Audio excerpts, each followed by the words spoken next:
13 flight controllers, listen up. Give me a go, no go for launch. Booster. Go. Retro. Go. Vital. We go fly. Guidance. Guidance go. Procedures. Go. Inco. Go. FAO. We are go. Capcom. We're go fly. Launch control, this is Houston. We are go for launch. Ladies and gentlemen, welcome to tonight's entertainment.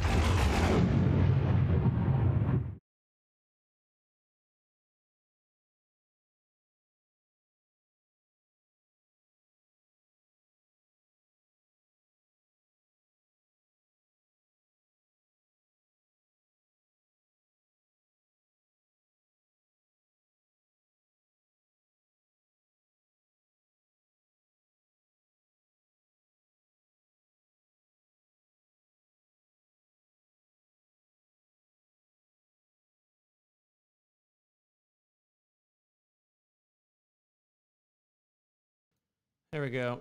I went through there and was adjusting things just a moment ago, and you shouldn't mess with things. So anyhow, once again, welcome tonight, guys. Glad you're all here. Laura's not coming in. She's not feeling real good, but she is watching.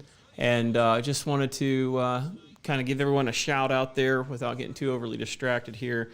So let me hit pause on that so it doesn't drive me crazy. There we go.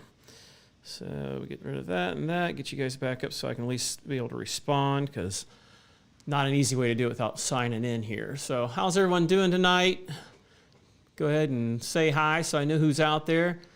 How's it going, Greg and Eddie and Uncle Duncan's Shack? I think maybe you might be a new one. If so, welcome. If not, either way, welcome. Laska, again, good to see you here.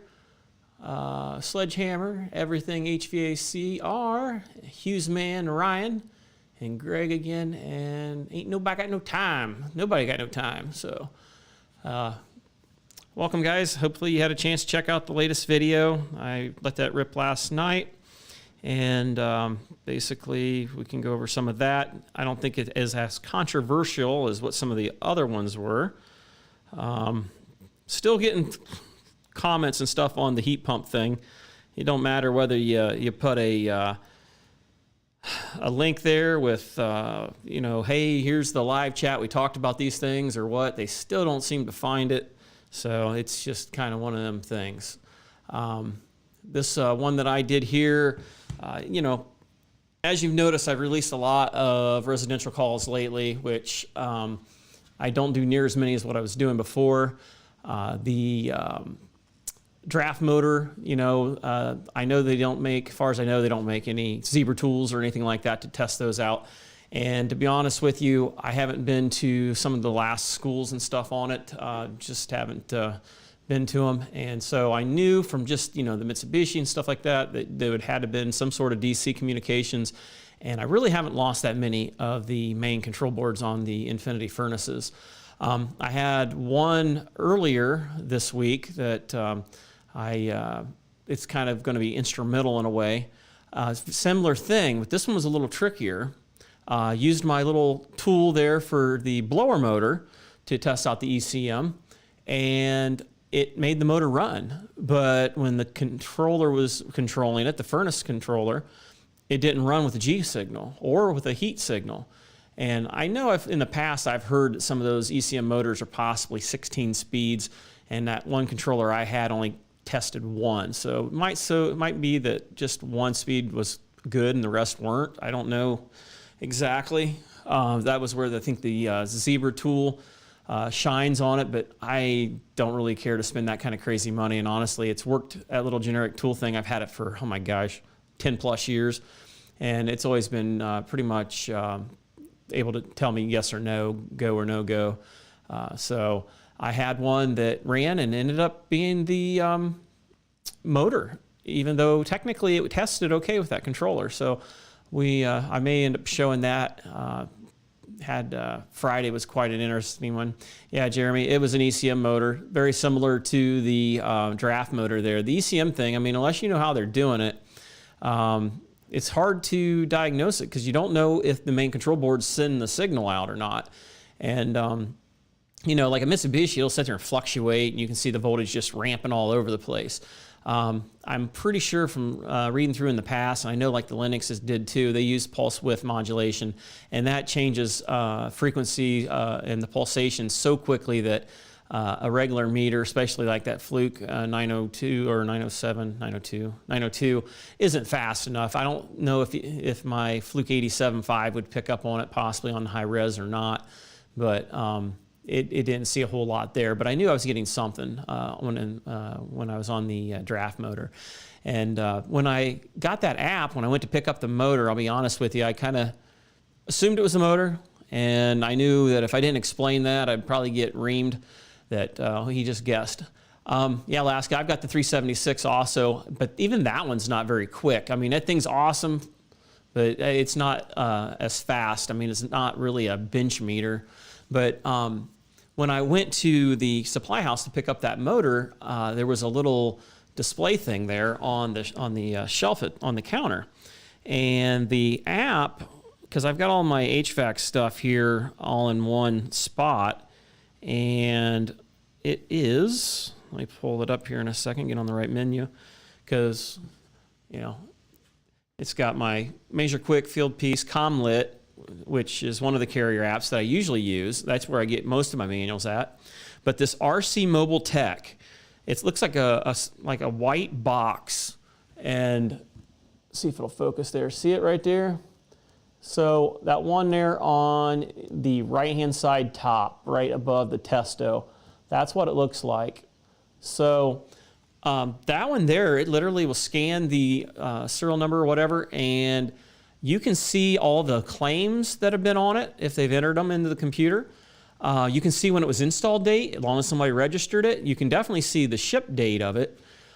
So, you know, on the any of the Infinity stuff, once they go out of warranty, holy crap, even our cost on that stuff is very expensive. And that app is going to be priceless as long as they keep it, you know, maintained and keep it working and stuff. Let's see here. Yeah, the meter to pick up the signaling and stuff. Yeah, I mean, an oscilloscope definitely would, but most of us guys aren't going to get into that stuff. Look at your comment. You know how much that interrupts me when you do that, because then I lose train of thought and then I just sit there and stare at it. So you could come down here, and that was, you know, where you really helped me out a lot. I see you said something. Thank you to Rich. What else do we got here? See how much this really interrupts things? It would be easier if you just told me what it is you want me to see. Yeah, I don't know. There's way too much up there to read that, Laura. So you can come down here if you'd like. It's really hard to pay attention to it. So yeah. Oh, it's a bit creepy. Oh, gotcha. Whatever.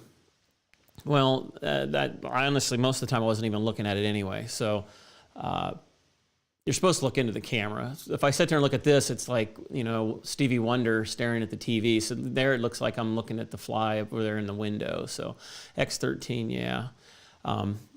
But so anyhow, totally interrupting my story as usual. Breaking concentration. You're killing me there. That RC Mobile app, the replacement components, log in with HVAC Partners, which I don't have a login on that, so I just logged in as guest. And up comes, you know, my current location, which I'm in a secret location. I can't show you guys where I'm at. But scan the barcode, boom, and I honestly don't remember. There's tech and sales literature, parts and jobs, current store, change current store. So I don't know where that went, honestly. I need to look up the model number and stuff, because I never ended up printing that off, and I'm not sure if it saved it in the downloads or whatever. So I know that it was flip this, flip that. You know, you guys are the only ones watching. I made an educated guess. So that was how it was done for the longest time, and it's all good. I don't know. My IP, it changes sometimes, so it's hard to say. I really don't care. I mean, you don't have to be a super sleuth to track me down. So it's not a big deal.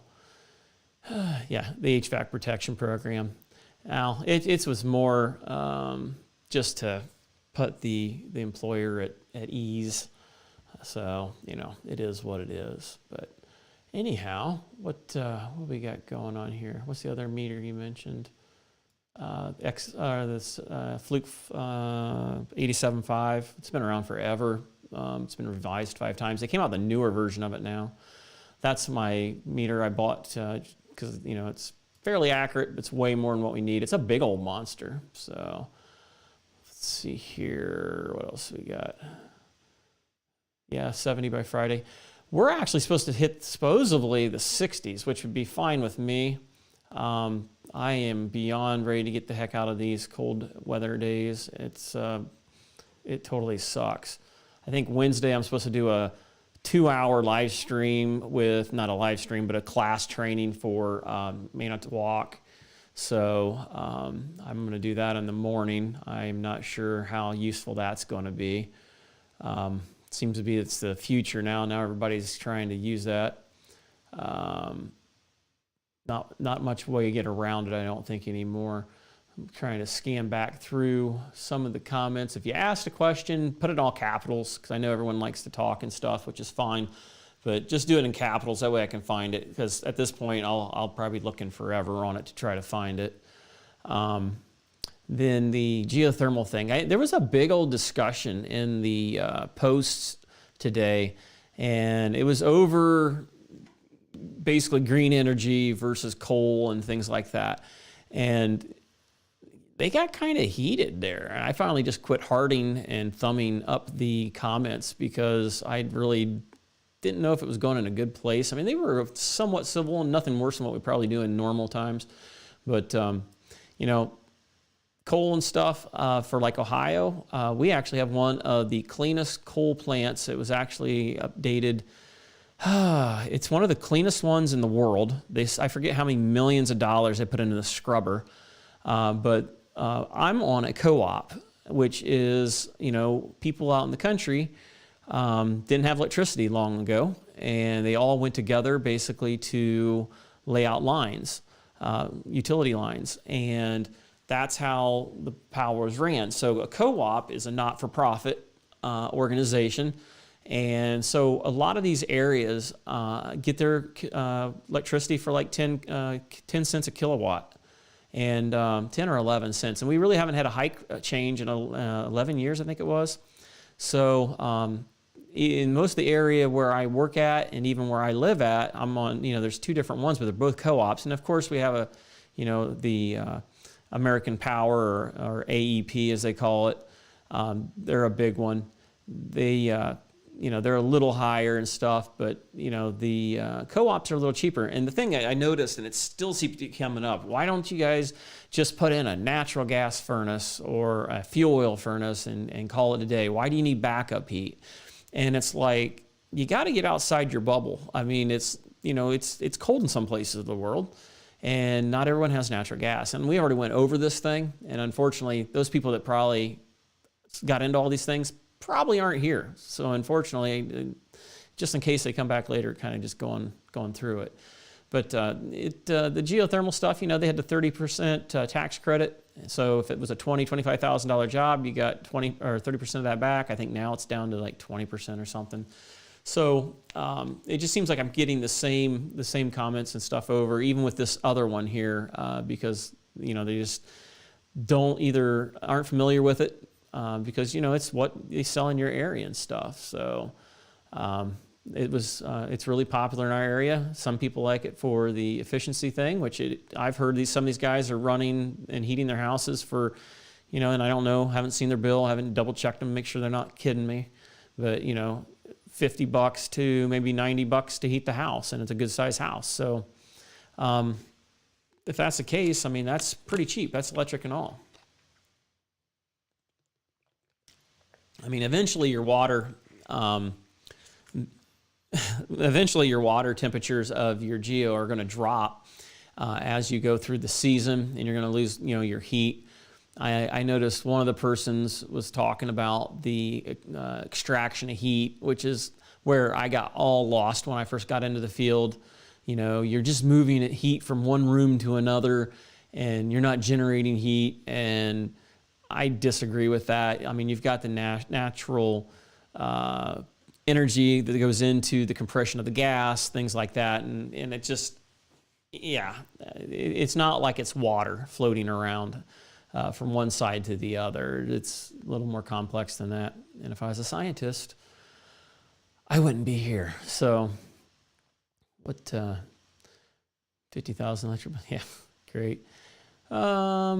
What else do we got here? Then the gas furnace thing I already talked about.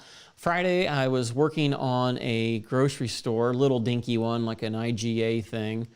I was there for 6 hours, which was great. It was a total of 7-door glass reach-in freezer. The equipment is very, very old and wore out. And yeah, the one person that capitalizes something is you. So got there and they had already defrosted it. And the thing with these glass reach-in coolers, the evaporator's down low. And the fan has a sheet metal piece over it, and it forces the air through it all the way to the back, and then up the back wall where the food's at, and it comes out through the little holes. It does not have an air curtain on the front, and they had ice back there, and so it made an ice dam. And the defrost would never get that. And what will happen is that ice will grow and get bigger and bigger and eventually block off the air, and it just compounds even faster and goes all to heck in a handbasket. So melting that all out, spent a crap load of time there on that. So I recorded little bits and pieces of that. So I'm going to see how that shines, if it's even worth a squat or not sure yet. I sometimes want to just dump a crap load of videos all at once and just piece a crap load of them together. Because a lot of times I've got videos where I start recording them and either I lose interest in it, or I get interrupted, or things go wrong, or you know, whatever the case, and then you don't finish recording it, or you just feel like it's stupid and you just don't want to record it. And so I got a lot of videos that are cuts and pieces, and I've kind of thought what I might do is come down, record the beginning intro somewhat like this right here where we're setting at, and then kind of give a backstory to it and then go into it possibly. So yep. Hit the like button. Yeah, if you like to hit that. You don't have to. You can give me whatever. You can give me the finger too. I kind of miss that. So what's going new out there with you guys? You guys all just barely getting by? Yeah, you got enough calls? What are you working on? What's going on? What's new? Work with me here. We could even take phone calls if you guys want to do that too. I don't care. It's one of them things where I kind of feel as though the video is simplistic enough that I can go over it about as quickly as what I just did, which took 20 minutes already, which is kind of surprising, not counting the 3 or 4 minutes that we didn't have any sound there in the beginning. So outcome stinks. Yeah, it happens. You don't know how it's going to turn out. You don't know if it's going to be something stupid. And a lot of times you kind of prejudge what the call is going to be like. And you think, oh, great. Especially with like some of my residential. It's like, okay, it's going to be one of a few things. And I think that was what kind of got me too, was one of the persons like, you jump all around, you shotgun approach. And it's like, that's the reason why I put in the one video.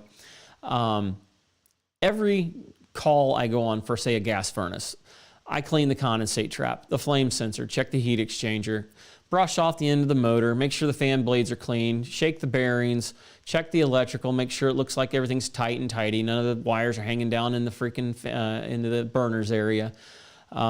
Make sure it's burning clean. Lately, since I have that 902 meter, I've been checking microamps, which I haven't done that since I started. And I'm surprised at how many had almost none, or 0.3, which they're not even supposed to run. And they've worked. And then I check it afterwards, and it's 3.2, 3.6, whatever. So, you know, I've been doing that forever because, like I mentioned before, we're responsible for our callbacks. It's the pay system that we chose to go with. We can be hourly, or we can be commission-based. And commission-based, you take all the responsibility just like the company does. So, yeah, that's the reason why we dig in deep, or I dig in deep, because I'm paranoid on callbacks. I hate losing money, and it luckily doesn't happen very often. Everybody's going to get them. Everybody's going to screw up. But basically, I do everything I can and notate everything I can to make sure that, you know, there was really nothing that I could have done otherwise. Because by the time you get into a rush or a hurry, or you prejudge it, half the things I find is just from poking around, you know, just shaking the wires and watching it run and double checking temporize. That's something I got real bad at, checking temporize. I used to check it all the time when I first started.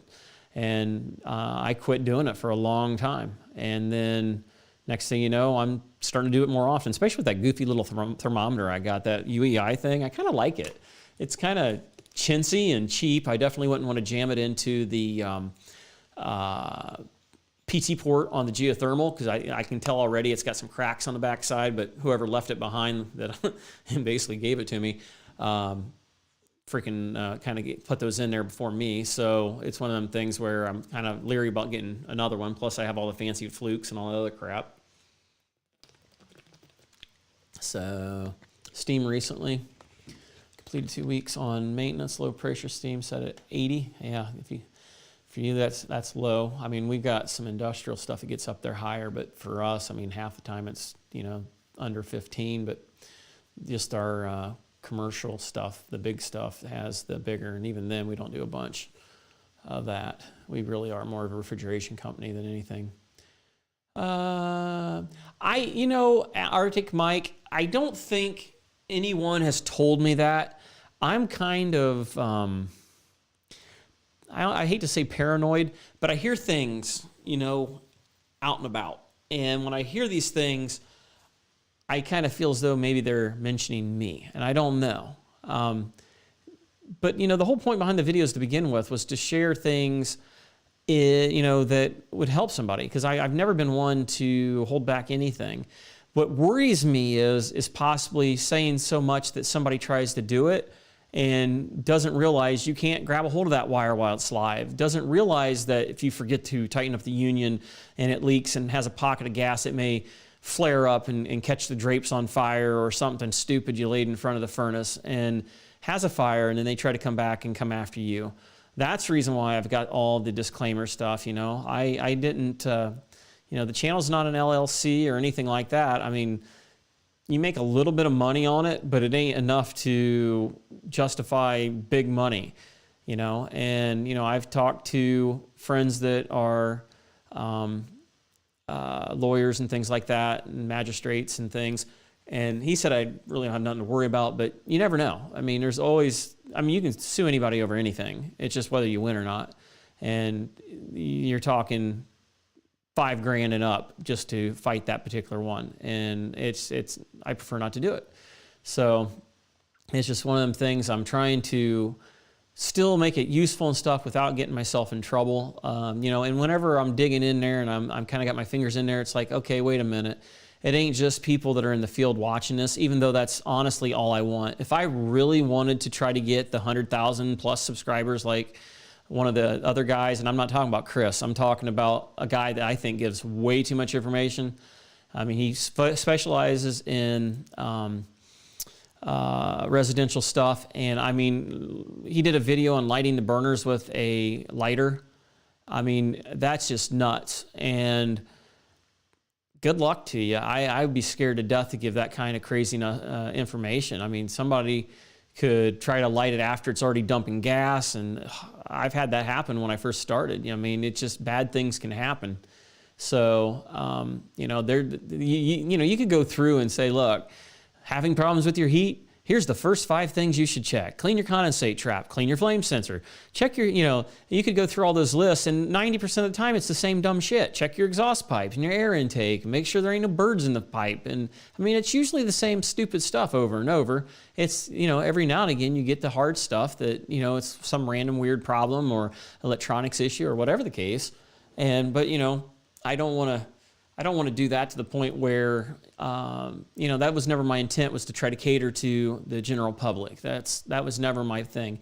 My whole thing, even from the beginning, was I feel as though I can explain it better than what the book does, or I feel as though Why didn't you just say it this way? You know, I always feel as though they overcomplicate things. And although sometimes I might be hard to follow, sometimes I jump around on things and stuff like that. You know, sometimes my mind's in different places. I'll call a valve something dumb or whatever the case. But, you know, it is, you know, you're doing it live. Yeah, the owner's manual does show how to properly do the piping, do the dirt leg, and hook up some of the stuff and things like that. But they also are $1 million company, and you know it's going to say in there, and they got all the legal mumbo jumbo, and they've got lawyers full time, and you know it's just a mixture of those sort of things, covering myself and just being careful, because I mean it's not, you know, it's not worth it to, you don't have a clue who's watching it, you just really don't. So yeah. Then I got jabbed. It's funny, you know. One guy's like, yeah, don't do this unless you know what you're doing, and then blows the fuse. And it's like, dude, I already talked about that. Come on. You know, that kind of thing is what gets people to watch. So crap happens, you know. And I've already went into that. You know, that stupid unit, just not the brand that I normally work on. And like I said before, I'm freaking not really running the residential I normally do. I mean, that's all I used to do along with some commercial stuff. I mean, it was 85% residential, 15% commercial. Now I am probably 85% to 90% commercial, 10% if I'm lucky residential. So it just really, you know, really depends. And then, you know, throw all the other things in there. And that's what's bad, is the person that comes in and sees it, only sees me doing a couple residential calls, isn't looking for any other information, so they don't see any of the other things I do, and they don't see the huge picture that, hey, I'm doing all these different things, not bragging it, but you can't be perfect at everything and be fully up to date. I mean, you're going to fall behind somewhere. But as long as you have your basics and you go back to them and you just work your way through it, trial and elimination, you know, you're going to be fine. So, yeah. Top 5 things, and obviously for some people, you know, it's all about just getting the views. You know, you get lucky every now and again with the fancy title. I changed the title on the video today, just trying to think, what would they look for? I'm thinking into it a little deeper. I'm trying to think like the computer thinks, but I've noticed videos that had great views and stuff really had nothing special in the title. So, yeah. You guys know everything? You ain't got nothing for me? You're killing me here. You guys see Ted's video? He had the nice 95%, 90 plus train unit up in the attic. It was in a church. That was quite interesting. Seen that one this morning. That was pretty good. Thanks, Laska. I appreciate that, buddy. You are killer. Love it. That's awesome. So, what else could we talk about here? Throw me a subject, guys. Help me out here. There's 66 of you guys out there, and I only see 5 of you or 7 of you talking. Who's out there watching me? I have no clue. Don't be scared. Yeah, I could talk about how amazing my wife is. Yeah, that'd be. Then they would all be trying to come, you know, kidnap you, and I wouldn't want that. Pull to CYA with the letter in the box.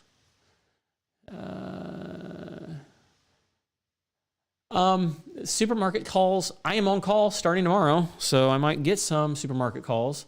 I really don't run any through the week. You know what? We have a tendency to keep the same people in the like I have the places I go to all the time, and because I know where everything's at now, they send me back most of the time. And I mean, there's a few other ones that we all kind of do, but there's a few of them that, you know, if you know where things are at, especially in some of these big factories and stuff, and you know the history of it, it just makes sense to keep the same person back. So it's one of them things too. Do I complain to the point where, hey, how about you send me out there on it, and then I get stuck or I have to call for help? You know, it's one of them things where, you know, do you really want to ask for a beating? And yeah, you figure it out, but you know, they also look at it as, did it take you longer than it would have taken this other guy? So is it fair for us to charge our regular rate for him versus you? So it, you know, it's just one of them things. What's your take on the new update? New gases coming down the pike. Mike, the R290, I mean, that is 600, which I haven't worked on the 600 yet, but I mean, the 290 is probably the newest thing. You're probably talking about the hydrocarbons or whatever they're coming out with now. We haven't seen any of it yet. Just, you know, the 407, 404, whatever. I don't have any dictatorship. 448, yeah. I don't have any say in any of that stuff, whereas before I used to. So I'm kind of forced to use whatever they choose to go with. Like we started with the 407F at first, then we decided C was a little bit better. Yet when I watch some of these other guys, they all use A. And so it's kind of crazy there. So I really don't have a lot to say on it just yet. I wouldn't really have any experience with it yet to kind of say whether it sucks or not. I don't think it's going to matter. I think since we're already in polyester oil, if you got a POE system, it's not going to be a big deal to switch over. I mean, we've already dealt with the garbage at 410A. You know, I didn't like it. I fought it for the longest time. You know, the company I worked at before sold on price instead of quality. And, you know, they would sell, you know, the Lennox over the Carrier. They would sell, you know, the lower SEER units, things like that. And so, you know, the Carrier stuff, they started back in 93, 92-ish area with the 410 stuff.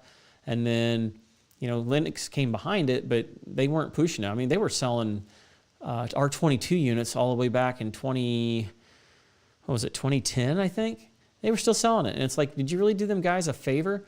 You know, now granted, some of them, I believe, like the dry units might have been possibly POE oil it, but once it gets switched over, you know, if it's already a current system, I don't think it's going to be a big deal at all.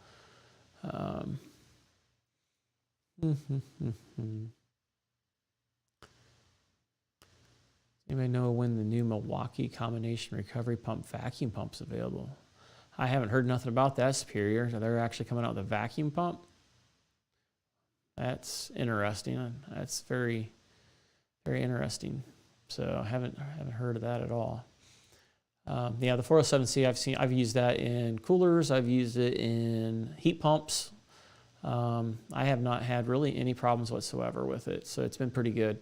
I prefer if it has a TXV instead of the orifice, but it worked in the one heat pump system. It was a packaged, I think it was a Duquesne unit, which is maybe Allied Air, same thing as Air Lennox or whatever. So, what else do we got going on, guys? Throw me something here. Hook me up with something. 65 people out there. If you're going to watch, you got to participate. Throw me something here. I mean, I can talk about anything. It don't really matter. I can rattle on about whatever. I went, dug some tools off my truck. I got one back in the day when I first started.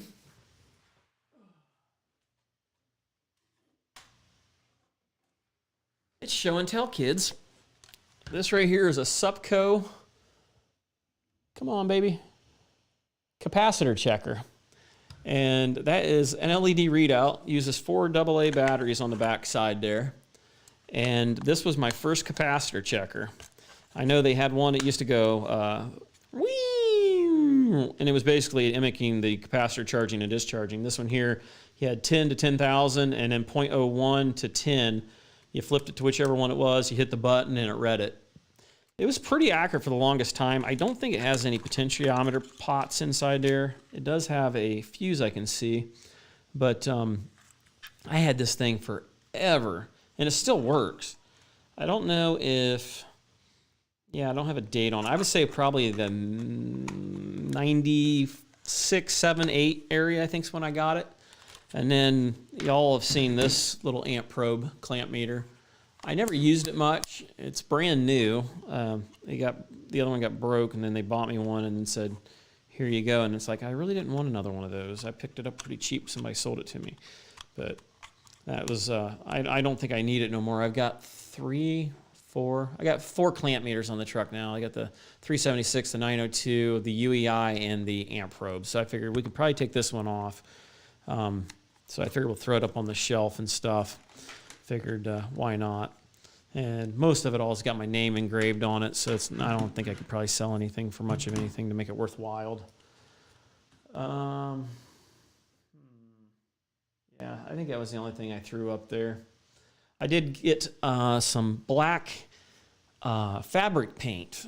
I was on one of the Vito Pack Facebook pages, and one guy turned his bag into a blackout, and so I bought some of the paint. So I am contemplating blacking out my TPXL. And from what I see, it looks like it turns out good. The stuff doesn't harden. It supposedly is wash resistant. So I may be doing that, or I might even possibly do my little MC bag that's back there that's brand new that's just sitting there, which I've been thinking about going. I really have wanted to go with the Tech Pack MC Blackout. And I tried getting a hold of Vito, and they don't respond. I don't know why it's so hard to get a hold of some of these people. I mean, I really wanted to see it before I bought it, and unfortunately nobody has it local. I have a feeling that I ain't gonna like the bigger one. I think it's gonna be too big. However, I have heard that the Blackout full-size Tech Pack supposedly is lighter than what the original Tech Pack was. Because I mean, even my my TPXL is even getting heavy here and there. And yet, every time I'm done with a job and I want to carry my crap out to the truck, nothing fits in there. Ross asks, VRF unit, what are your thoughts?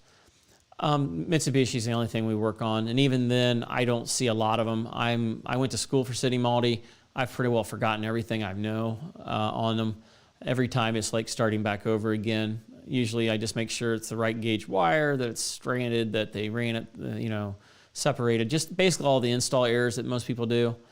I think that stuff is fine. It's good. I know it's good stuff. I hate working on it, but once again, it's because I'm not real good at it. And you're not going to get good at it unless you do it a lot.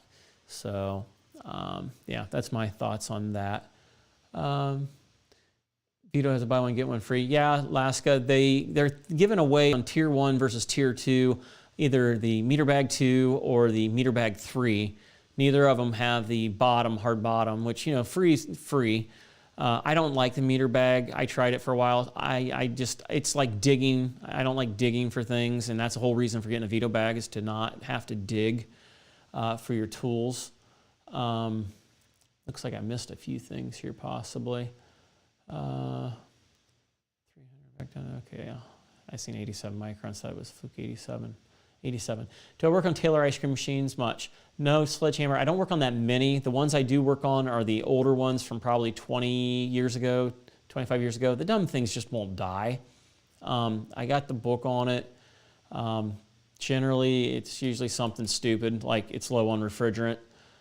Usually it's leaking in the barrel. I think I've got, what else do I got? I got a couple of different ice cream things done this week. I think it was Monday. Monday I did a startup on that one that I did a video on last year. That was a water-cooled condenser, which I've been told that's not what you really call it, so whatever. This time I didn't bleed it with my pump. I literally just let the air naturally go up to the roof and it worked. So I feel kind of stupid for doing it the way I did before. I did burp it and all this other stuff and start and stop and kind of like force things through the valves and stuff, and it worked out pretty good. How many hours do you usually work per week? This is one that's kind of funny. You guys like are working slave labor or something. You guys are saying you're working 60, 70 hours a week. Holy crap. I mean, I might work 8 to 9 and get paid for maybe 10 or 11. So, I mean, that's, unless you're on call, you're not usually working real late. I mean, now granted, I like to start later than I do early. Our normal start time, I mean, we got guys that start at 6. I usually like to start at 7:30. And then technically, lunchtime doesn't really happen, so I could technically be done by 3:30. But, I may work till 5, 6 o'clock, something like that. I get home any earlier, like say 4 o'clock. I don't know what to do. Nobody's here, and you're kind of bored and feel weird. Feel like I'm kind of a bum living around not without like a vacation. I feel really weird, like I'm some loser on welfare or something. So I almost hate taking time off because of that kind of weird feeling I get.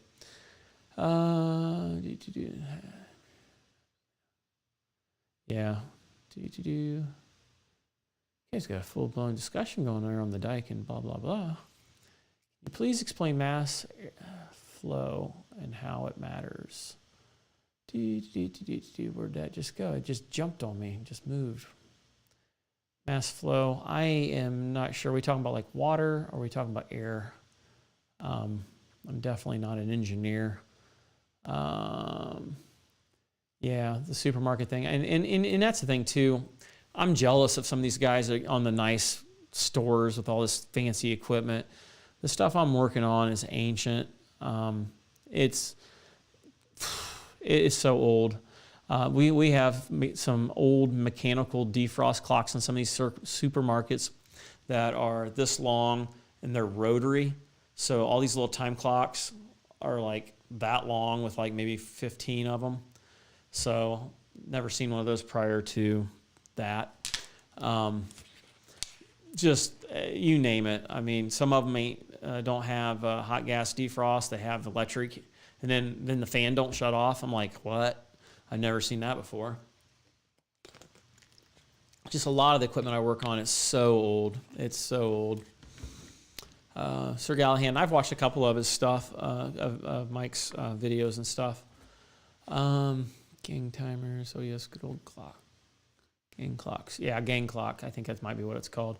Luckily, I got a guy that's been doing it for 40 years or more, and he's been really helpful and stuff. So it took a while to kind of gain his trust, but I think I'm finally getting that.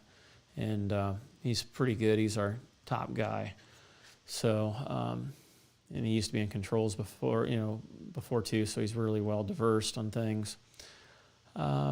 Haven't noticed anything on shortage of carrier parts or defrost boards that I know, but like I said, I might only be running 3 residential calls or 4 or 5. And the only reason why I've been doing as many as I have lately is because the guys have been doing damper inspections and they've been out of town. So that's the only reason why I've done as many residential calls as I've been doing. Usually I just do the residential around our shop because our other shop is probably 20 minutes away from the one I work at. So we kind of keep whoever's closest to the area doing the calls over there so we don't have people crisscrossing from one side to the other. So what else have we got?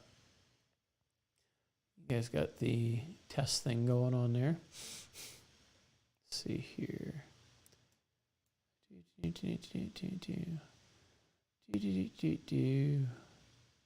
else do we got? So we're at 44 minutes. You guys are got nothing for me at all. 69 people. How the hell do we go up to that? You better not stay here. We're starting to fall out of steam here. Nobody's giving me anything.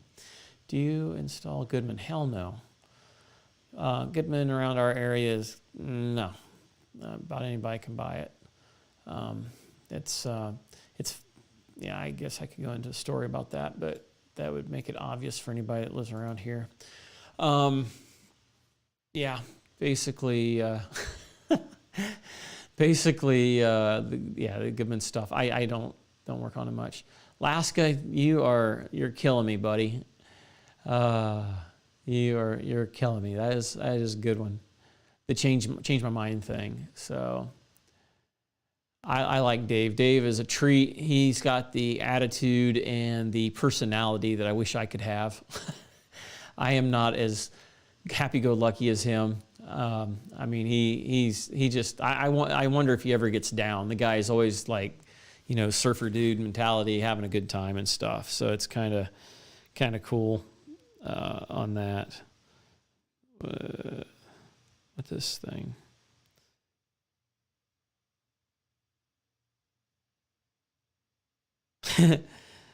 I see somebody's watching me over there. So I just got your message. Yeah, you just sent it a second ago. You know who I'm talking to. Yeah, I won't share that. So yeah, it's one of them things. He's a super tech. Honestly, Dave, I watched, and I've said this a million times. You guys have heard this a million times. I watched Jim Pontiello, whatever you want to call it. I can't say his name. I come from an area that we have no diversity in my area. Everybody's either German or Irish or something. We're so white. Everybody around here is so white. We have no diversity hardly at all. So I'm not good at any type of foreign names or whatever. I'm horrible with names. But Jim, and then NorCal, I watched him a lot. Because, like I said, I started with this company August of 2014, and, I had done the reach-in stuff here and there, but I wasn't as proficient as what I am now. So I was wanting to learn anything I could, and I watched, I think, far as I know, everything Dave made on any kind of reach-in and stuff. And, in anything he could throw out there, as far as whether it be washing out the coil, tricks on doing that, whether it be, he'll sometimes throw out some different tricks on what controllers and stuff he found works good to replace another kind of controller, or he'll point out, like on some, I think it's Trosslin or something, he'll point out some of the problems with some of the sensors they had. For me, our company sells True, so I see a True and Manitowoc and Stolding. Those are our biggest brands that we sell and lease. As far as the walk-ins, we do Bone, and then our coolers themselves are Crown Tonka, I think. And then Carrier is our commercial and residential stuff. The boiler stuff has changed over the years, but now it's mainly the Navion. We will do the what's that one brand? It's got the little knight on it. It's made in Canada or whatever. Lock and Bar, and then Well McLean and things like that. Those are the main brands I see. Now, like when you get into Lars boilers, we see those in the schools. We see them in some of the city buildings, things like that. So I don't get to see a lot of different brands. Same thing with, like, I'm kind of getting off track here, but as far as like the Dave thing and stuff, the like the Red Lobsters and things like that had the nicer equipment, and some of the schools had some of those things. So I don't see those as often. So those things really help me out a lot. So you can tell what I do more of, because you can see by the way I explain it, I'm more fluent in it. I'm like boom, boom, boom, boom, boom, boom, boom, versus something I don't do as much. I slow down. You can tell that I'm not, as confident to say this is the whole truth and nothing but the truth. And I don't want to mislead nobody or anything on everything. I don't know everything, and I'll never say I do. I never will. I like to learn as much as I can, but you'll never learn everything. And and just moving to this company, it was like starting all over as far as wanting to learn the right way of doing things and doing things better. So that's what I like about all you guys and the ones that watch. You guys have a desire to try to do things right. Can you always do it right? Can you always hit the perfect vacuum? Do you always pull with the big hoses? Do you always, do everything by the book? No, but if you can do it majority of the time, you're going to be better off. About the time I don't, it's usually when things are wrong. Serve info, temporize is about 30 to 60 propane furnaces. It depends if it's single stage, 2 stage, 3 stage. But yeah, low, somewhere in that ballpark. So what's the difference in washing and washing? Okay, Alaska, ha, ha, ha. I am hillbillish. I went to a small school. I went to a country school. The country songs and stuff you hear about pickup trucks and four-wheelers and all that crap, that's basically where I grew up at. I mean, we even though I'm, what am I? 4 hours probably to crisscross Ohio to get down to West Virginia to break into it. 3.5, 4 hours to get to West Virginia. I'm hour and a half, hour and a quarter from Michigan. 45, not even 45, probably 40 minutes to 30 minutes from Indiana. You can kind of ballpark it where I'm at. And so it's a little bit hillbillish around here. So my language skills are not the greatest. I slur words, especially when I'm trying to think about things and things like that. So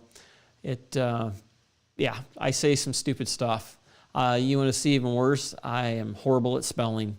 So you'll catch things. I found out this, if you ever decide to do YouTube videos, if you capitalize all your letters in your title, spell check don't work.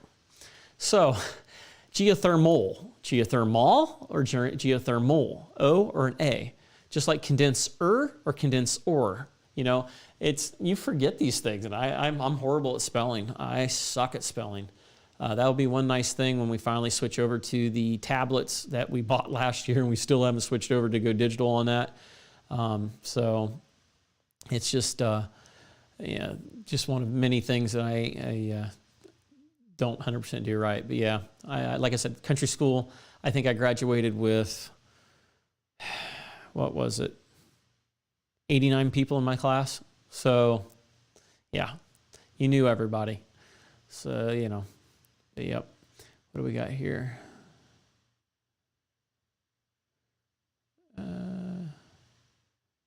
Yeah, everything HVACR. Yeah, we don't know everything. And I feel as though you'll get better respect if you just admit it. It's just, people are going to see through it. Now, there's always going to be some that are misinformed and think they know it, and say it wrong. But I'm willing to, if you can show me that I did it wrong, then hell yeah, I did it wrong. Things happen. It's I'm not too proud to say I made a mistake, because that's you're never going to learn if you don't admit your faults. And I don't know, you just get so much further ahead that way. The older you get, the more you start learning. It just ain't all about the ego thing. I feel as though those days are kind of gone. I still want to prove myself to people that are in authority, which I think we all do, especially if you're trying to do new things like I'm doing on a routine basis. There's a lot of things that I'm showing that I just learned prior to going live with the recording. That there's always something new. It's always something new to learn. And sometimes you may go for several months and nothing new comes along. So. Jeremy Hall, don't vacuum with micron gauge, compound gauge. I never use, I owned 2 or 3 micron gauges before. I had a old field piece, the one that fits on the top of the meter. It went to crap. I had a yellow, I don't know, something else. It went bad. They all went bad. I have never had one last as long as my Blue Vac. That Blue Vac is, in my opinion, the absolute best micron gauge on the market, bar none. I know I've heard good things about the Yellow Jacket one, and I know originally the Testo one was supposed to be indestructible, but I'm kind of with Testo on some things. Some stuff's really good, some stuff's kind of. It seems like you got to spend a lot of money to get their really, really good stuff. What are you doing? Oh, now all of a sudden you want to come live? That's right. Yeah, that's because you ain't been there. Well, guess what, guys? Here she is. You guys must have been talking bad about me or something. So you want to welcome her in here. And now, ladies and gentlemen, introducing the 7th member of the Village People. Headphones on. I basically didn't put them on because I'm not talking to anybody. So there's no real good reason to really have it. So, yep.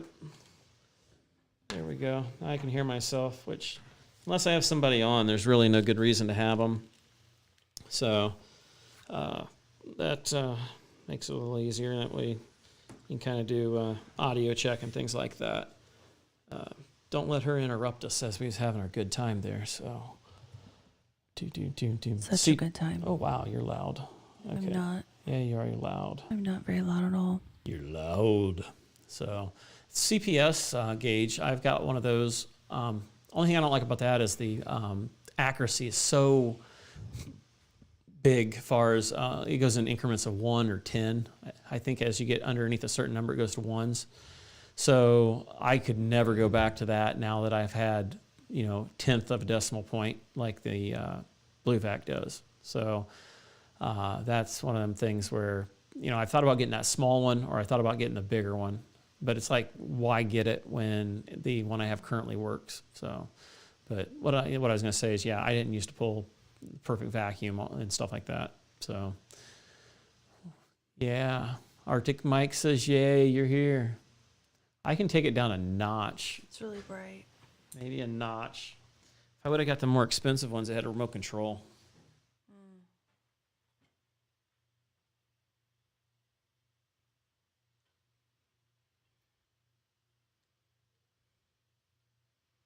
Or can you close my shutter? What? You'll get used to it. That's 18%. If you go any darker, you're gonna black out. Oh my gosh. Low airflow problem. Got field piece vacuum gauge. I like field pieces vacuum gauge. I've got the one for the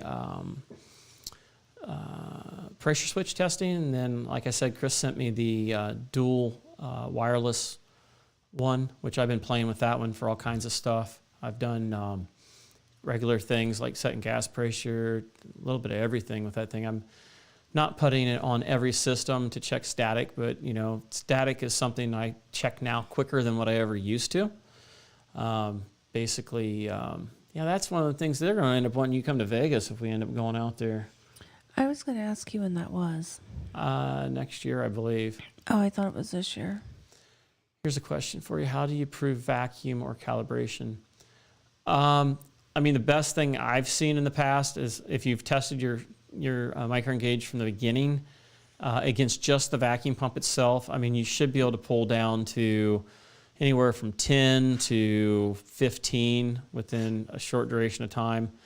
And that's going to at least tell you you're going to be close. A vacuum gauge is nothing more than a heated wire in there that as the vacuum drops, the molecules in the air, there's not as many of them, and it's not as conductive, and the little thingy gets, I think, hotter. And as the little wire gets hotter, that's how the micron gauge starts to change. Check out anything Jim Bergman's got if you want to get into the deep details of it. I'm not that good. I've thought about getting that book that they either redid or whatever. It's got the principles of vacuum or whatever, all the stuff that we never learned in the first place, the stuff that's like old technology that we just never learned. But, yeah. Condemn the TXV. Yes. It says it's hashtag it's the TXV. That is exactly what it says. It's always the TXV. It's always the TXV. Just like if you guys join the HVAC Survival YouTube, or not YouTube, the Facebook page, I post crap there that I won't post on the YouTube because I basically can have control over who's seeing it. So if you want to see some of the odds and ends things that I do through the week that either aren't worth going full bore production on, or things that I may not be allowed to show normally, I will post some of them there. So if you want to join it and you play nicely with others, then request and I will grant you into the club. Yeah, the one moderator's a real bitch. I wouldn't doubt it. You gotta be careful about her. I have no problem I've heard things. giving each other hell on stuff, but I don't like some of these jackasses that sit there and just run each other down, and I don't care for that at all. It's if that's what you got to do to make yourself feel better, you're a piece of trash. I dealt with people like you when I first started and got treated like that, and that's why I've never treated anybody like that, so I don't like it. So I have no problem. Now, if somebody's lazy, I hate lazy people, I hate liars, and I hate thieves. So, otherwise, if you're willing to try, I have I'll do everything I can to help somebody out. So, Universal PSC, ECM Motors, Superior. Universal PSCs, I have been screwed on several times, especially on some of the carrier. Like if I carry I don't know, it's a small all the way up to 3/4 horse. It's a 1 universal motor, so it's a big dog. It's 3/4 horse. And some of the cheaper ones, the total line motors, whatever, I've had a lot of issues with them not being as powerful as what they're rated for. So I focus on the amp draw on them because a half-horse motor may not be a half-horse motor. The changing them to an ECM motor, like say the X13 or something out of the blue, I've never done it. I have ones that are the warranty and stuff I brought home that I thought about, like maybe putting one in my dad's house that's missing one's fan speed, but it'd be good enough to save him a little bit of time, money. So Caleb said he joined the Facebook page and now he's a super tech and he highly recommends. There ain't nothing wrong with that. We can all be super techs together.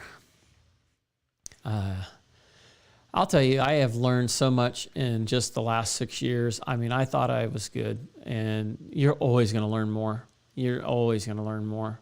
You'll never, ever, ever learn it all. And if you did, you aren't expanding your base. You're staying in the same thing. And I regret that big time for staying where I was at the last time. I thought I was as high as I could go, thought I achieved everything I could achieve, and I became stagnant, and it was the same old stuff. I was bored to death with it, and I didn't learn nothing new. So I fell behind. So that kind of goes back to that old saying, well, you got 40 years of experience, but you only learned for the first 5 or 6. So you got to keep constantly changing and things like that. What else we got? Alaska's on fire with his wit tonight. Yeah. Have we ever talked to him on phone? Did he call in? Who was it? Who was it that called? Okay. Yeah, I think he's called in. Yeah. Well, anyhow, on the one that I showed the picture on, I'm not allowed to record there, so I did just take a still picture of it. I condemned the TXV, which in theory, it... he said no. Never mind. Okay. Well, whatever.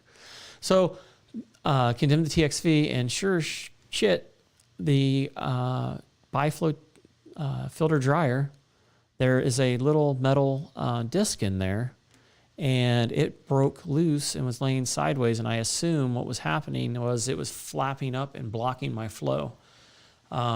Because when I got done, everything worked fine. And I seen that, and yeah, so at that point, that TXV's coming out. And I completely tore that TXV apart. I took the head off, I took the bottom off of it, yanked the spring, yanked the pin, left it open, bled my nitrogen through it. And even though I was bleeding nitrogen through it, it still got a little bit of the oil caught on fire. And so it made some black crap in there, but I keep some brushes from Harbor Freight, which you can get those really cheap.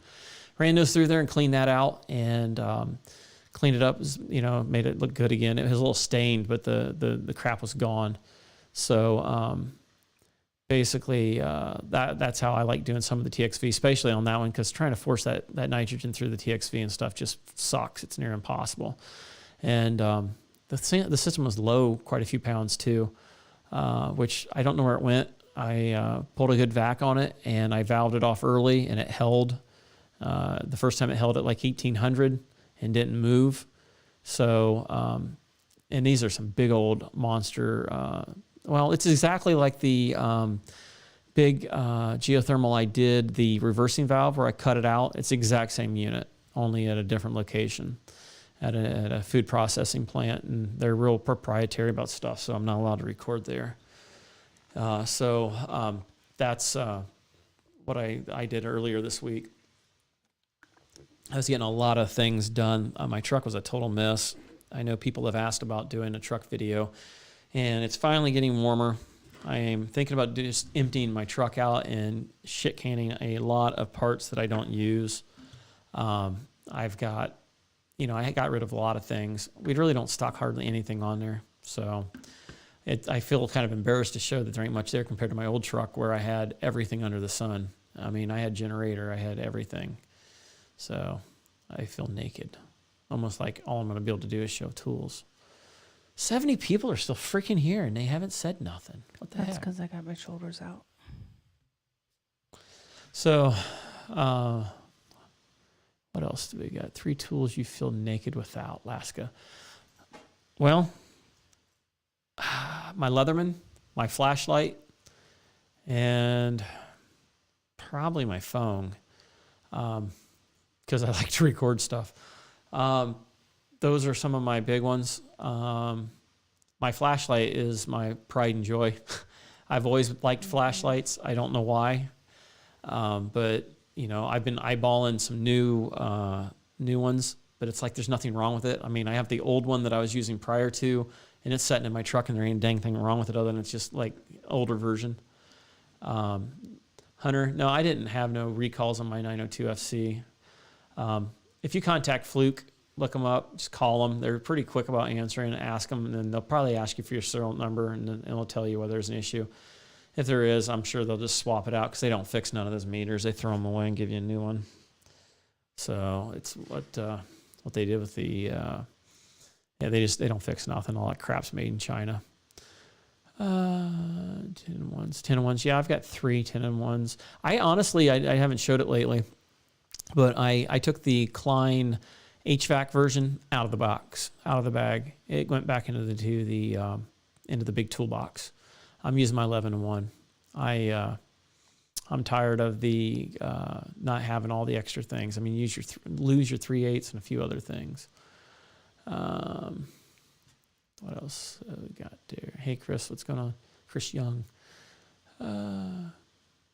Christina Olivia. Have we... Christian. Is that... That's Christian. Oh. Yeah, I'm partially blind. Here, we can do this here. I don't know if this would make much of a difference. Put your spectacles on. I bet you it will. It's not good until I get to about right there. You look like a nerd. I don't care. These are $6 ones. I'm not going to pay big money out. No, you made fun of the glasses I used to wear. They were little thin wire rim things. So. But he wants to know, what is your favorite work truck?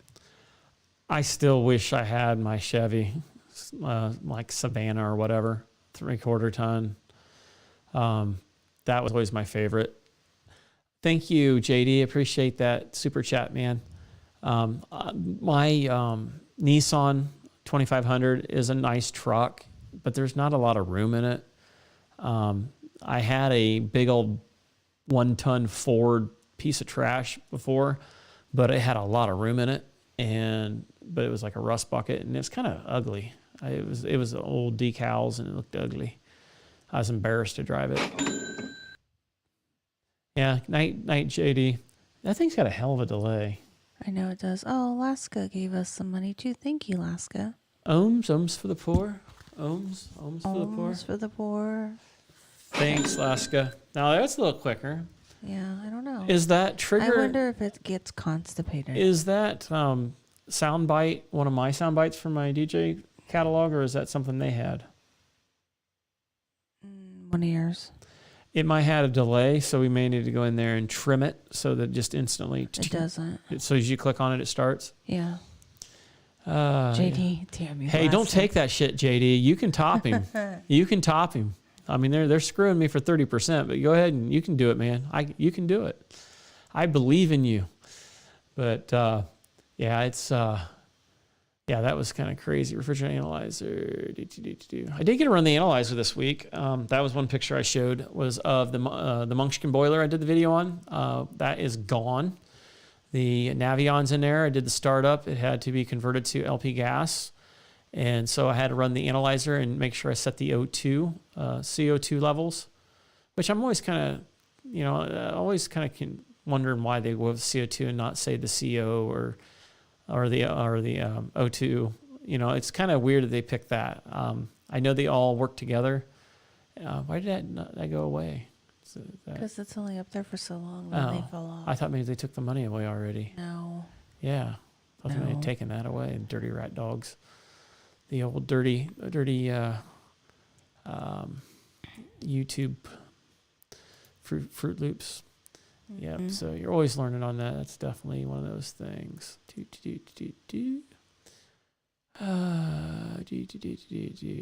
we go. You ever get insane CO2 levels?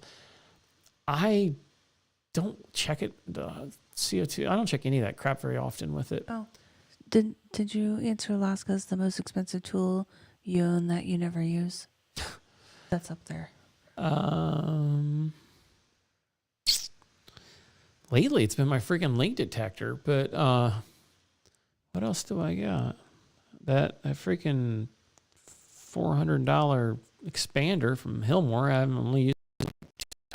The TXV got damaged, so that was pretty cool. It was dented, so I got to go out and grab my 5/8 adapter and go squeeze, squeeze, squeeze, and rounded it, which was kind of cool. That was kind of sweet. And now what are you doing, Chuck? I'm just looking. Yeah, you're looking for something so you can interrupt me. Freaking 72 people. What the heck? Say something, people. That's because I'm here. Capitalize. Stump the HVAC tech. Make me look stupid. Did you see It's Weaver's? okay. He wants to know have you calibrated a Honeywell refrigerant sensor before? Nope. Only place we would have that would be in some of the racks, and most of them are not if they need time in this last decade. I think they're all like probably 20 plus years old. Tweaker stories. That's what I like about the branch that I work out of. We're in a nicer part of the country. The other one is more in town, and but most of our customers are higher end anyhow. I don't feel like we have a lot of tweakers, do we? No, not really. If we do, I'm obviously not paying attention to them. I've thought about doing a video of like where I'm at, but I would probably paint it all in a bad light, which ain't very nice. Yeah, that'd probably not be good. Because what I've kind of already kind of shown, and I've thought about showing, is just I'm sometimes out in the middle of nowhere. I mean, I might be driving along and you can't see another house for a while.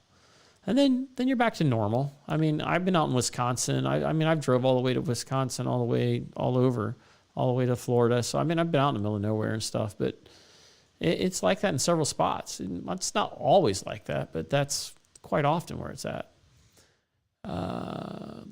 Yeah, Hughes, man, crackhead in Cleveland. I would not want to work in Cleveland at all. Josh H. Cascade Refrigeration.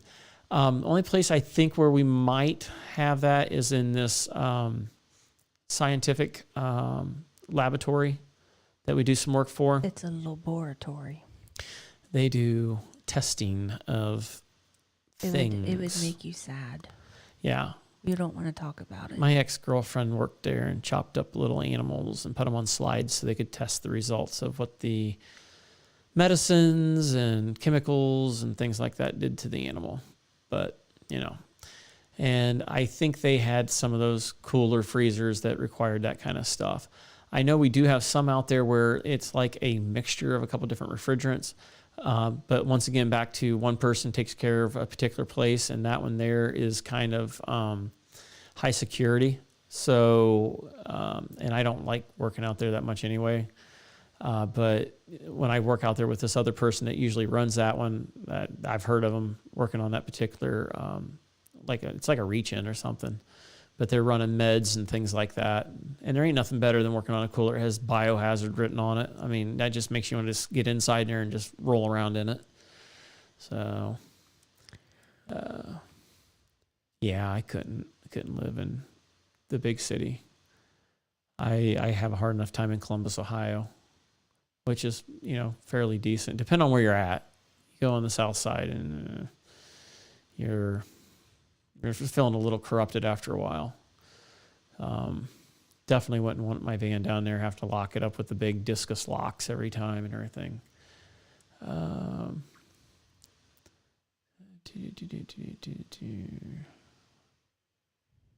Yeah, the residential thing, I'm bored of it, but I feel at home with it. I have the most experience with it. So if I want the job to go a certain way, I usually can do it. I mean, I know how to strike the conversation up with the people and make them your friend and get the job done and make them happy when it's all said and done. I like that better than dealing with some people that are kind of like not like that, where you can work with them. Flushing a building loop. I did that earlier this week too. I did yank 5 gallons of, this blue it wasn't the regular blue stuff, but it was some sort of polypropylene glycol out and pumped in 5 gallons and got it down to a little lower level. It was another Navion unit at a different place that had it in the garage, and got all the air out of it and stuff like that. Yeah, the protection thing. Yeah, that's yeah, that I can't talk about that. As far as that, yeah. What else do we got? Yeah, there ain't nothing wrong with it. And there, you know, TWTV. Are you tinkering with me? What are relays? Come on now.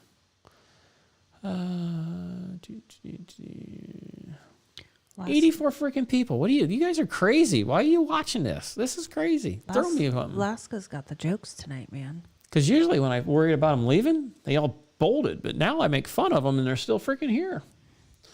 What else? Well, refrigerant. Greg Bowman wants to know, in your humble opinion, what's the best heat pump out there right now? Well, I mean, obviously, like I've said, the Carrier is what we sell our top of the line Infinity one, the true VNA. That's a pretty wicked little unit. I mean, it's not perfect. I've had a couple leaks here and there, and dumb spots, but you know, it's pretty cool. Now, if you want to get with like fancy, you know, the Hyperheat by Mitsubishi, that's pretty wicked, but it's like, you know, little package units, so it's a little different. What's up, Refrigeration TV, man? What's going on, my friend? Guys, check him out too. He's got all kinds of commercial refrigeration. If you guys are interested in that, he does the bigger stuff that I'm trying to get into, and he claims it's easier. But he obviously had some pretty decent teachers and stuff. So for me, it's not. I don't know. Everything I'm working on is so ancient. It's just, you feel like you're banging your head on the wall. You almost don't want to do it because if it's so wore out. Non-disclosure agreement. Oh, shoot. When I first hired where I'm at, I signed so many papers, I felt violated and dirty when I got done. Did they do a COVID anal swab? It wasn't out yet. Okay. But I had never signed so many pieces of paper in my life before coming here. I don't know if we like bought a book that says, hey, give this to them so they never do anything wrong or what, but I was paranoid. I mean, they pretty well can do about anything with all the crap I signed. But Fluke make a phase check meter. I thought they had one. It's like a generic little thing. I've got a dedicated phase meter that I don't think I've ever showed because I can use my amp probe. But Fluke's got a little generic one. It's got, I think it's yellow and 3 leads, and I think it's kind of cheap. I think it literally just does the lights and they track. I mean, it's probably stupid money, but I think I paid $90 or $125 for my one that I've got. It's TP or BK Precision is one I've got prior to having the other one. Joe, I can't talk about who I work for. It's witness protection program. They don't want nobody to know. That's why everything's blocked out. They know about the videos. They just ask I get permission and don't show anything and don't make the company look bad and don't show anything that makes the customer look bad. Stick to the facts. Here's what I'm doing, why I'm doing it, and basically, you know, go from there. That's how I got in trouble before. I decided to let my mouth get busy and got myself into trouble and give my opinions. And imagine that. That's why I try not to give too much opinions on things because about the time I lose sight of that, I might get shut down again. So I try not to do that. So, but if you're wanting to move to Ohio, we are definitely looking for people. You can always email me. So, but what else do we got? Sign a paper saying they could deduct money from my paycheck if I bought tools on company account. I don't see nothing wrong with that. I mean, they can do that anyway. I quit one company once, and he took the insurance money out for the next month, even though I canceled and he knew I was leaving, even though the company I was switching to gave me a short-term policy until I could get onto the full-time one. And so I got screwed for the full amount, which I think was like maybe $400-$600 or something stupid. So, right to work states, no competes are worthless. I think we're a right to work state, ain't we? I don't know. Pro C, boss man says you can use the van tools parts for friends and family as long as you let him know about it ahead of time. That's cool. JD, that was just my company. It was a misunderstanding. It's all handled and taken care of now. Old river bridge all taken care of.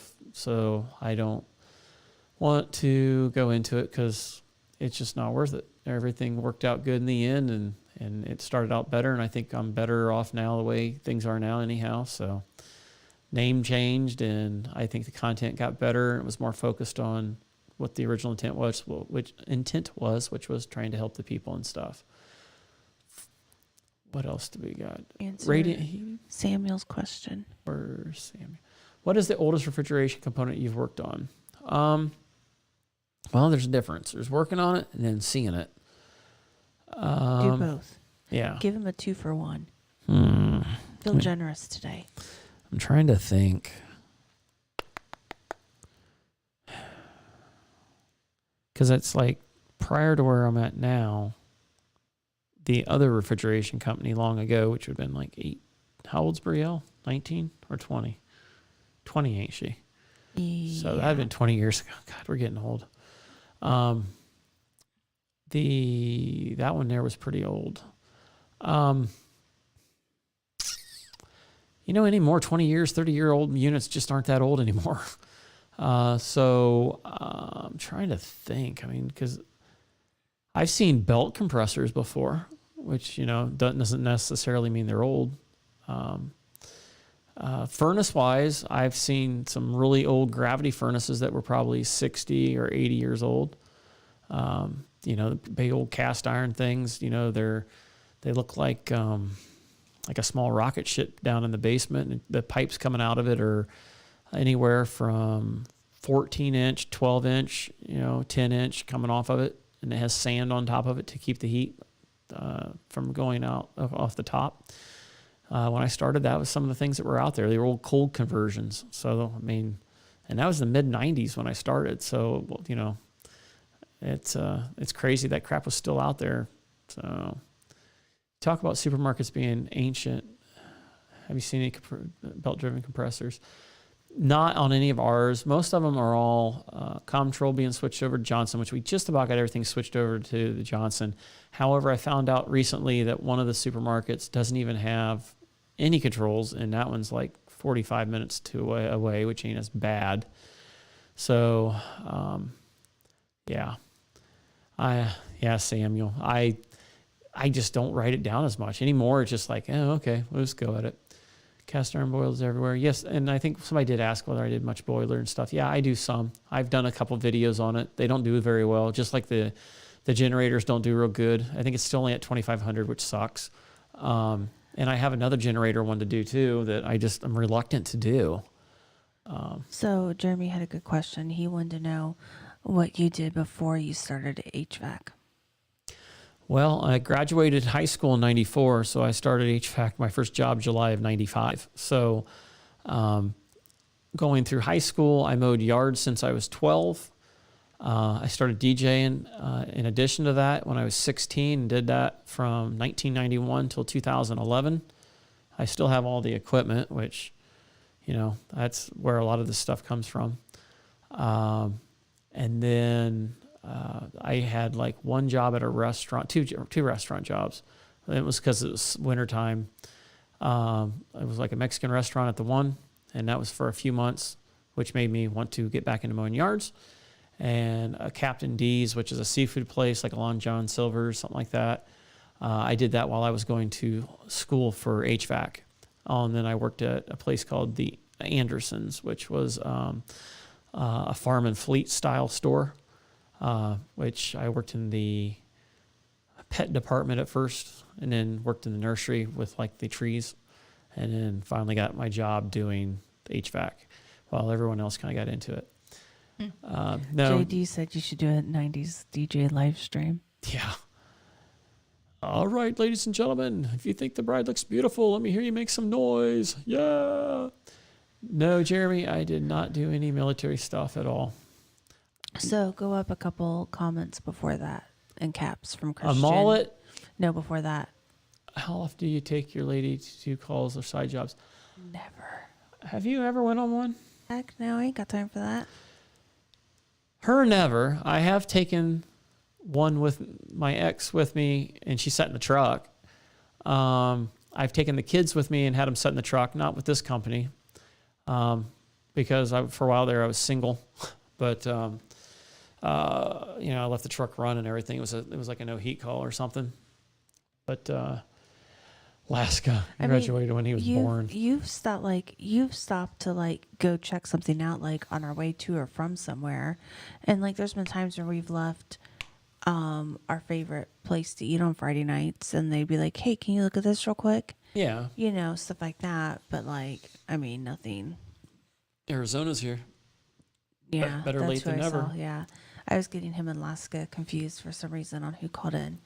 It was him that called in. But yeah, and then Huseman asked if you ever rocked a mullet. My hair will not grow. It'll get a little bit here on the sides a little bit, but it won't grow. It'll get it up on top, even though it looks like I'm going bald.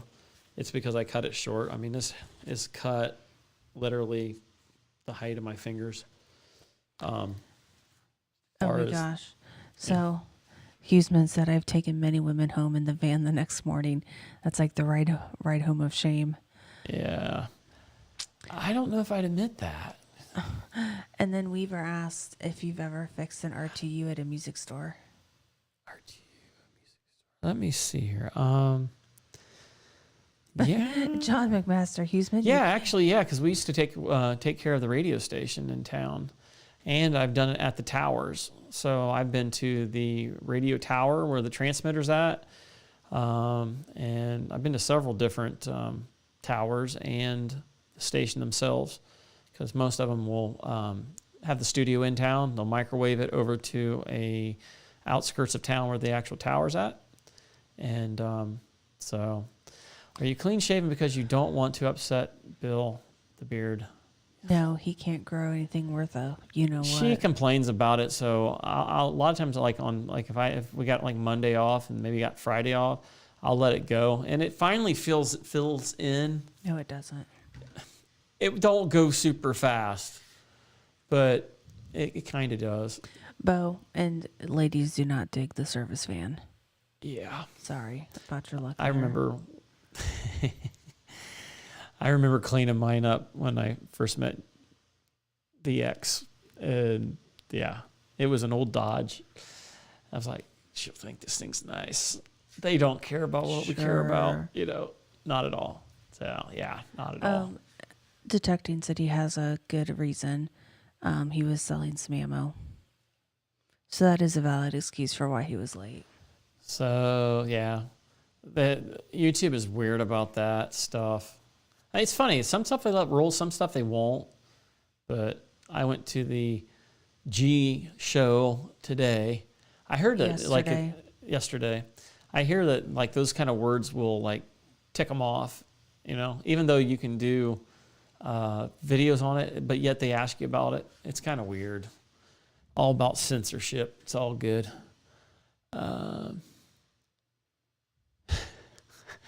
Huseman's John's wanting to know if Huseman kidnapped a customer. I know, I saw that. That's pretty funny. I thought was there something else I missed there too? Should have made her carry the tools. Yeah. Yeah, right. I can't carry over 10 pounds. Usually I make Rick carry my stuff. Like for church, he has to carry my pedal board. Samuel, yeah, I started getting my hair cut at a barber, and I've always done it myself, and I'm back to doing it myself. He's cheap. And for my kid's wedding, they cut it super, super short. I look like a cancer victim because a lot of these wrinkles and stuff is because I was so much fatter. And like right now I'm 188 area, and I got down to 170, which is why everything's so loose. But I was like 255 area before. And so the YouTube videos really made me see that. I did a video doing this blender, and I'm like looking at myself, and I was kind of like, gosh, dude, you're fat. And I've always been chunkier. I like to eat, and basically wanted to do something about it. And like I said before, I did the Optavia thing, which now I'm doing something called Wonder Slim. Just I'm half-assing it. And so I eat that and, lean and green, and I cheat, but I'm trying to keep under the 190 mark.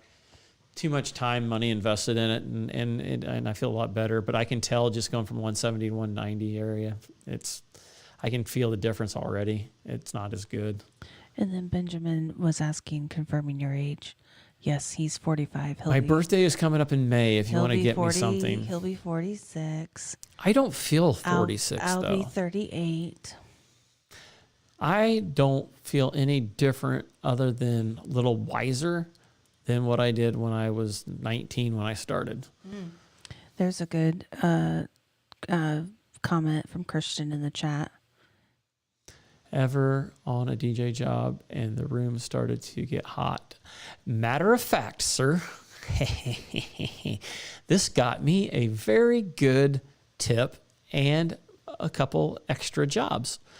I went to this golf course that had a hall there, and this was the disaster wedding from hell. Okay, first, the air conditioner quits working. I carried a toolbox with me of tools, and I always kept one of my old beater meters with me too, because what if I ain't got power for an outlet and stuff? And I went out. It was getting hot in there. It was obviously a Saturday. It was 4 or 5 o'clock in the evening. I went out there, found the capacitor swollen.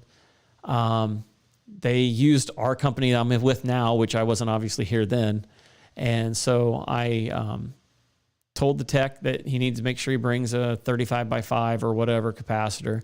And so I diagnosed it and got the thing, obviously they got the capacitor or whatever the case was and got it installed quicker, but it speeded things up. And then also later that night, they ended up having a fight between a father and a son that broke out in the bathroom. And I was able to rigmarole the wedding party to get everybody back out on the floor. So that was a interesting wedding. So yeah, all about motivation. So Benjamin's 35. Yep. Yeah, May, if you want to send me something really nice, maybe get me something like you got me last year. Which was absolutely nothing. Duh. People know that. So yeah. What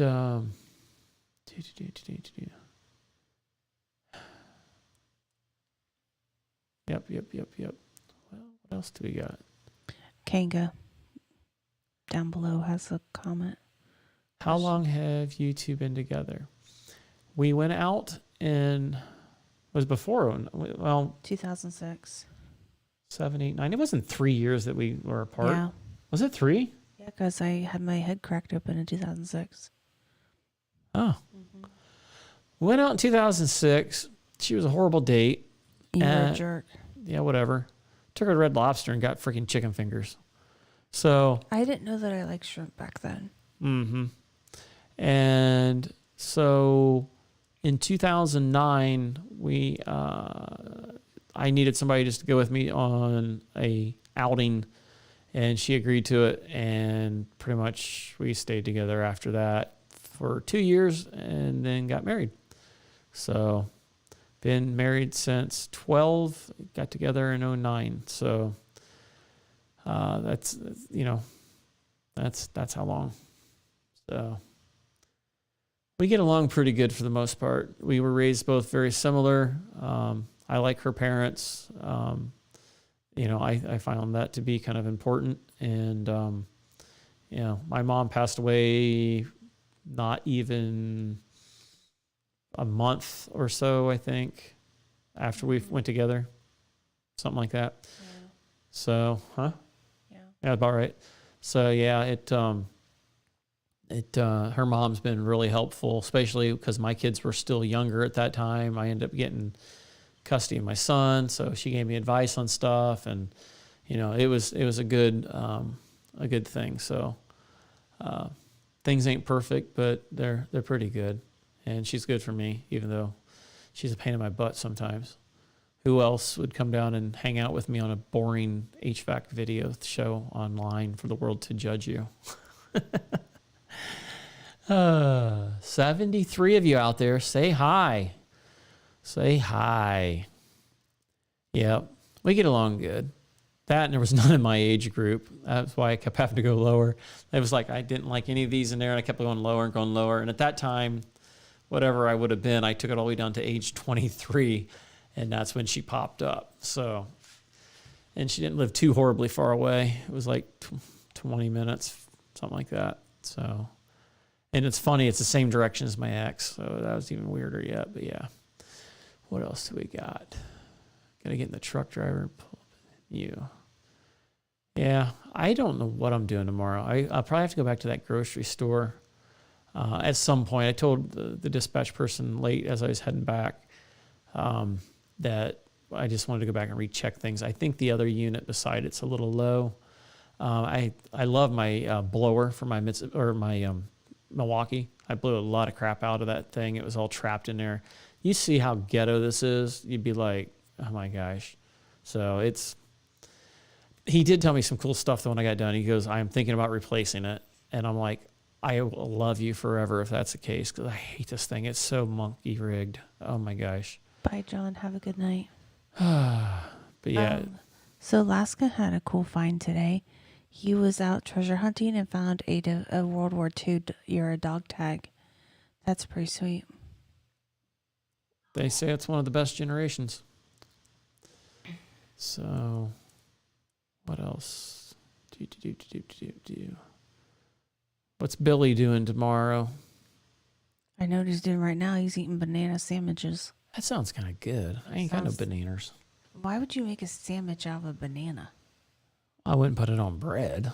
Well, he made a sandwich with a banana. It don't mean he's using bread. Curious, are you using bread for your banana sandwich? An inquiring mind wants to know. I think it's kind of gross. Whatever. Worst install repair? Psh, prior company. They were all bad. Most of them anyhow. That's something nice about this company. We got some good installers. And that's, anybody out there knows that a good install makes the equipment good or bad. If it's not installed right, it never works right. So he's working at the Apple Butts tomorrow. Apple butter. Replacing a TXV and an upright 2-door cooler at the Apple Butts. Apple butts. And yes, he is Apple bottom jeans. Ew, he's eating a PB and banana. Ugh. That ain't all bad. That's disgusting. I've never had it, but I would do it. Worst callback? Oh my gosh. Well, you just really want to go right to how big it is, don't you? That's like making my nausea start up again, just thinking about that. Yeah. I'm about ready to start dry heaving.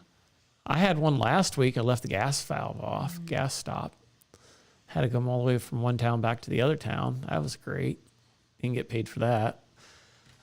My fault, because I decided to glue in the exhaust pipe, and I shut it down while it was running, so I just killed the gas. And that one, I think I recorded that one. It's such a dumb one, though. It's like you get there, and the condensate pump overfilled because it wasn't working. The pump basically wasn't pumping, and the overfill switch tripped. And so basically I had a bad pump. What do you do with a video like that? I mean, I'm afraid to, that's why people are like, dude, the pump was bad. What else do you got? So, but it's just like that one generator call I got. Oh my gosh. I had to go back 3 times. Every time I got something fixed, now it ran, first it wouldn't run. So I had to get the part, got it going. Now it's running. Now it won't stay running. Now there's another part bad. I order that part. And now it's running and it transfers and it won't transfer back. So now it's a relay. So I had like 3 freaking things bad on it. This was my sister's employer at the time, and never fails, somebody you know. And he usually did my chiropractic stuff for free, so I'm feeling indebted to him that, I want to do the guy a good job. But that wasn't a callback. But, yeah. It's hard to say. I mean, it's just those ones where, some of them, I don't have that many. I mean, usually it's a couple of them a year. But usually when I screw it up, it screws up good. So, Hershey's chocolate on the grilled cheese. Ew. Mm-hmm. Yeah. Multiple offender. Oh, yeah. What else do we got going on? What else do we got going on? Placing a sewer, then off to a water heater replacement. I used to do plumbing. I don't miss that. I had to do water heaters, toilets. Remember taking the track hoe out one time on overtime, taking somebody's yard up. That was kind of fun. It wasn't big enough to get down deep enough. It was kind of weird. It was really deep. So, try to keep it professional. Yeah, why would you want to do that? Cleaned the hell out of the coil, only to realize later it was a double stack and held back on it. Yeah, those are those dumb things you learn later, though. No info on blue one, never used it. Coldest walk-in you've been in, probably negative 15 or 20. Anything with ice cream in it's going to be super cold. How many callbacks do you think Chris gets a year? I don't know. Ask him. He'd probably tell you. We all screw up. I mean, he's pretty good about telling you that he makes mistakes, just like I'm trying to do too. Because, I mean, we all make mistakes. None of us are perfect. And it doesn't I find some of the mistakes I make when I'm editing the video. Like that freaking frozen heat pump. I did not realize I put the dang terminal on the wrong spot. So, I wasn't down level with it when I did it. So, do you keep toilet paper in a van? Duh. I use wet naps. He's got wet wipes. Yeah, baby wipes. We use those when we go riding, off-roading, because you can clean your mask and your helmet and stuff without scratching the crap out of it. They're multi-orifice friendly. Yeah, you don't get any fragrance on it. But those are great. So if you're out in the middle of nowhere, I've had times where I've had to stop the truck, lean over the ditch, hold on to the door, and drop a load off, and wipe and go. Or just drop a load off in the middle of the road. Yeah, when you're down out riding in the back, the backwoods somewhere, that's something freaking you do right in the middle of the trail. I'm not going over in the tall grass where there's poisonous snakes. That's why you'll never see me work south. If I ever moved south, I will not work out in the country. There's no way in hell I'm going in some attic that's got freaking snakes in it or crawl space. Screw you. So, or the freaking spiders. What the hell's up with that? So, no. We really don't have any poisonous snakes around here. But when I first started, holy crap, I was scared going underneath there. I'd be like looking all around, getting down in the crawl space. Now it's just like, down you go. It's like, whatever. So, yeah, I don't use a bucket. That's fancy there. Negative 50 humidity. 200 horse fan. Yeah, it's obviously, I mean, unless you're running ice cream, there's no reason to go much below zero. You're just losing energy. If you or anyone in the chat used the data logging feature with the job link probes, I have not used it. I'm afraid to leave them behind. What else we got? Can't believe it. 77 freaking people are still here. What are you guys doing? You shouldn't be watching this. This is crazy. What else? What was the brand of unit you worked on most commonly? Samuel, you not watching my videos? I don't think you're watching my videos. Linux is the one I worked on the most. We were a premier Linux dealer, and I worked for that guy pretty much off and on, kept coming back, leave, come back, leave, come back. Linux, we sold Linux and Carrier. That's why, obviously, I'm better at Linux than what I was at Carrier. But, I've been here 6 years, but, like I said, I'm not doing residential every day. So I'm rusty on it. And, we have classes at our dealership, but I haven't been to one in maybe 2 years. So a lot of times I'm learning about these while I'm there because, half the time you go there and they don't either cover the important stuff, or you may never have the issue that you have. And the service manager for the residential and stuff, he's really good at it. So I have no problem saying, dude, I'm having problems with this. What do you think? It's not, I'm not afraid to ask somebody. It's easier that way. I'm not big into that pride thing. There's going to be things that I'm going to be better at than other persons, and there's going to be things other persons are better at than me, and so what, So I learn and move on and save that for later, just like that one I told you about where the motor tested good, but yet the board could have been bad, and I wasn't sure. Called him, said what he thought, and he said I had something similar, and I would get and then the draft motor started making funky noises too, and she said she never heard that before, so I ended up coming back with a draft motor, the main control board, and the freaking blower motor. And you want to start feeling like a parts changer. Well, I knew that probably wasn't the main control board, and I never opened it or broke the seal on it, but that was one of those ones where it's like you covered your bucks. It was like freaking 50 some minutes to get all the way back to town to get the parts. And that's going 60 plus mile an hour getting to the supply house. We ain't talking any traffic. So, that's some distances there. Best way to de-ice and evap on a center mount coils. If you can do water, water is the best.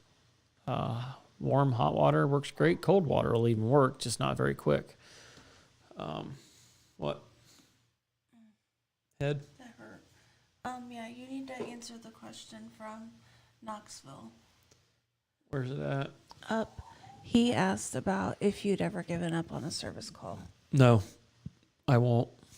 I'll stay until it's done. Well, alrighty then. There's a difference between giving up and there ain't nothing more I can do.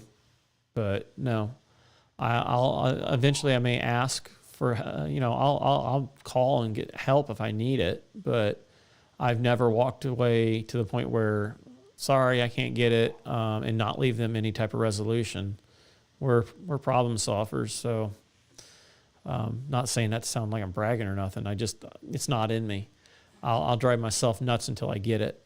That way, where's she at? I can hear her. Oh. Nah, Greg, I ain't nobody special. I'm just some idiot willing to come online and make a fool of himself so the world can see me do it. What else we got here? Changers are optional. You don't need no stinking heat exchanger. What?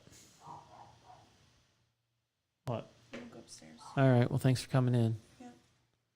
Bye, y'all. They didn't hear you.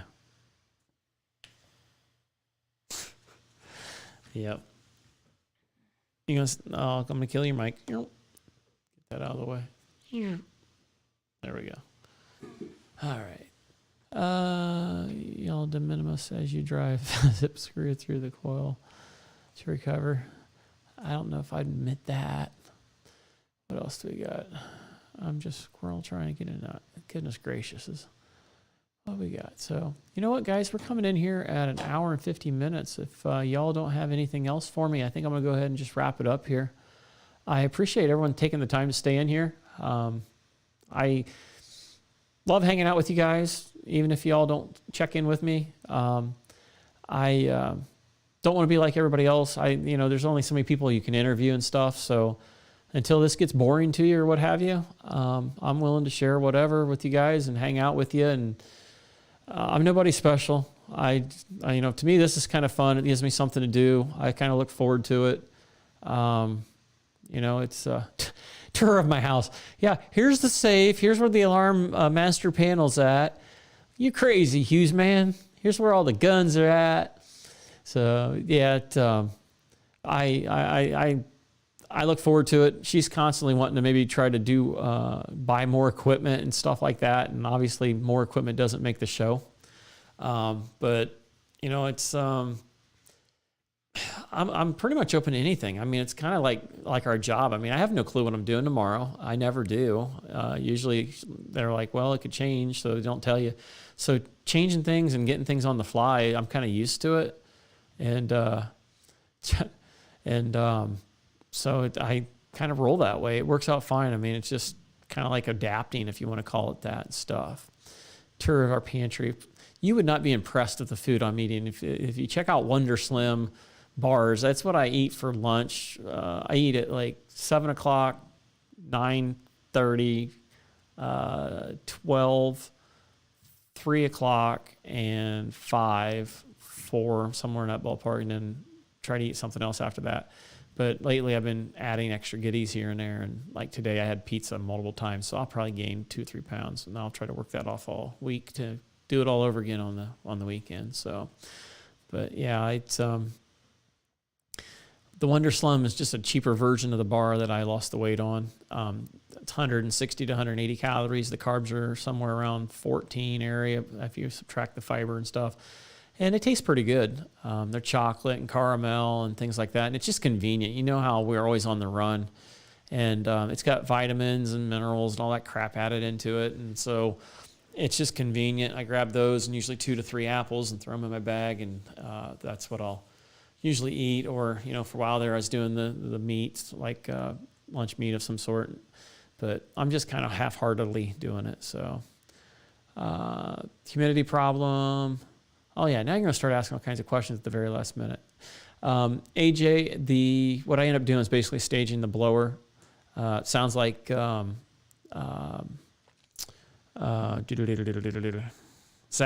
having the same issue with his 2.0, which I thought the 2.0 was going to fix it, but as I talked to him more about their programming and stuff, it really was not a humongo benefit to it. Basically, I had that furnace on first stage is dehum mode with Y1, so that drops it down to 600 CFM.